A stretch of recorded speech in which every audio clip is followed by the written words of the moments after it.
ঘুরতে আইছি, ঘটনা কি? তোরা আসস নি বালা? এই দেশের আবহাওয়াটাই ঠিক আছে। এই বাইরের দেশে যাইয়া 140 তলা এই বুরুজ খলিফার উপরে আমি কেমনে থাকমু? কাকার এত করে না করে যে আমার লেগে এত কিছু করার দরকার নাই। হাই কি করছে এই বুরুজ খলিফার 140 তলার ফ্ল্যাটটা পুরো আমার লেগে বুকিং দিয়ে তুইছে ক?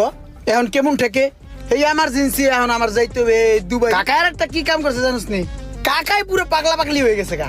আমার লিগে তো করছে এলাকার কথা চিন্তা কইরা এত কিলা ভিসা লইছে। কইছে তোর যত ক্লোজ ভাই বেরাদার ভালো সম্পর্ক ওয়ালা সবাই দিয়ে আমার উপরে এই মহাগুরু দায়িত্বটা দিয়ে দিছে ক।